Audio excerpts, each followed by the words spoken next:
દોસ્તો આજના વિડીયોમાં આપણે B12 ની સૌથી સારામાં સારી ટેબ્લેટ એમ્બિશન એસએલ ટેબ્લેટ વિશે વાત કરીશું.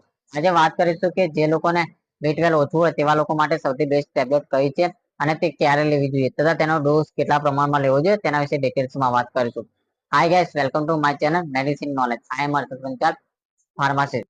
દોસ્તો B12 ની ઉણપ આજકાલ સૌથી વધારે જોવા મળે છે કારણ કે ખાવાનું એટલે કે આજે આપણે જંક ફૂડ વધારે ખાઈએ છીએ તેના કારણે B12 ની ઉણપ જોવા મળે છે.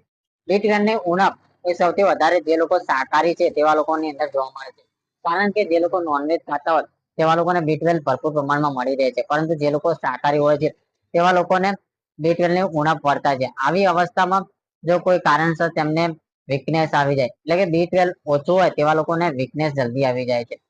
દોસ્તો B12 ની અંદર આપણે એમ્બિશન એસએલ ટેબ્લેટ વિશે વાત કરીએ તો દોસ્તો B12 ની અંદર એ એમ્બિશન એસએલ સૌથી સ્ટાન્ડર્ડ અને યુનિસન ફાર્માસ્યુટિકલ કંપની બનાવે છે.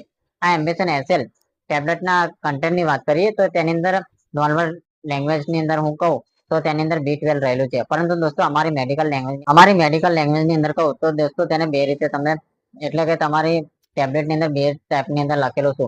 કાં તો સાયનો મિથાલા કોબાલામાઇન લખેલો હશે અથવા તો મિથાલા કોબાલામાઇન લખેલું છે. તો દોસ્તો આ બે ટેબ્લેટ B12 ની ટેબ્લેટ છે. આ વાત કરીએ કે એમ્બિશન એસએલ ટેબ્લેટ શાના માટે ઉપયોગ થાય છે તો દોસ્તો એમ્બિશન એસએલ ટેબ્લેટ એ B12 ની ટેબ્લેટ છે. જે લોકોને B12 ની ઉણપ હોય તેવા બધા લોકો માટે આ એમ્બિશન એસએલ ટેબ્લેટ બનાવવામાં આવી છે. જે લોકોને દોસ્તો વાત કરીએ કે એમ્બિશન એસએલ ટેબ્લેટ એટલે કે B12 ની ટેબ્લેટ ક્યારે આપવામાં આવે છે તો દોસ્તો જે લોકોનું B12 ઓછું આવતું હોય તેવા બધા લોકો માટે આ ટેબ્લેટ પ્રિસ્ક્રાઇબ કરવામાં આવે છે.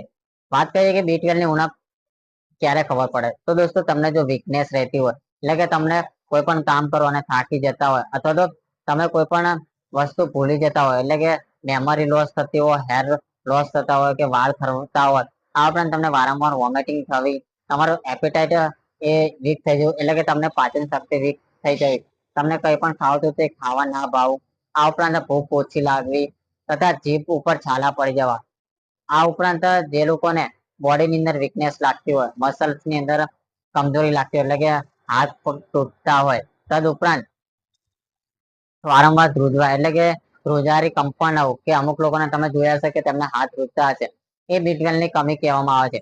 દોસ્તો આવી બધી અવસ્થામાં આ એમ્બિશન એસએલ ટેબ્લેટ પ્રિસ્ક્રાઇબ કરવામાં આવે છે.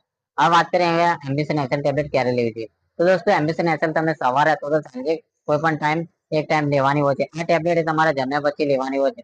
દોસ્તો રેગ્યુલર ટેબ્લેટની જેમ એટલે કે કોઈ પણ નોર્મલ ટેબ્લેટ હોય છે તેની અંદર તે ગળવાની હોય છે, પરંતુ આ ટેબ્લેટ ગળવાની નથી. તે સબ્લિકન ટાઈપમાં હોય છે એટલે કે તેને માઉથ ડિસોર્બર ટેબ્લેટ કહેવામાં આવે છે. આ ટેબ્લેટ એ તમારે જીભ નીચે મૂકી દેવાની છે જ્યાં સુધી આખે પૂરેપૂરી ટેબ્લેટ ના ઓગળી જાય ત્યાં સુધી આ ટેબ્લેટને તમારે રાખવાની છે. ત્યાર પછી તમે પાણી પી શકો છો. દોસ્તો એમ્બિશન એસએલ ટેબ્લેટ એ સૌથી સારામાં સારી B12 માટેની ટેબ્લેટ છે જે તમને કોઈ પણ મેડિકલ સ્ટોરમાં આસાનીથી મળી જશે.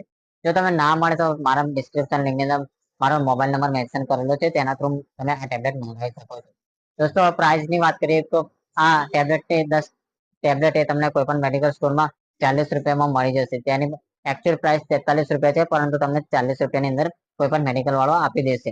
હવે દોસ્તો વાત કરીએ કે એમ્બિશન એસએલ ટેબ્લેટ કેટલા દિવસ સુધી લઈ શકાય છે તો દોસ્તો એમ્બિશન એસએલ તમે રેગ્યુલર 6 મહિના સુધી અથવા તો 3 મહિના સુધી લઈ શકો છો. તેના કોઈ સાઈડ ઇફેક્ટ નથી, પરંતુ દોસ્તો એમ્બિશન એસએલ ટેબ્લેટ એ દિવસની અંદર એક અથવા તો બે જ લેવાની છે, તેનાથી વધારે નથી લેવાની કારણ કે તેની અંદર 1500 mcg ટેબ્લેટ નો ડોઝ રહેલો છે જે તમારા બોડી પૂરતો હોય છે.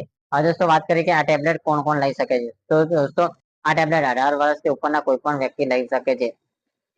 દોસ્તો જે લોકોને B12 ઓછું આવતું હોય તેવા લોકો માટે સૌથી બેસ્ટ એમ્બિશન એસએલ ટેબ્લેટ છે, જેને તમે રેગ્યુલર પણ લઈ શકો છો.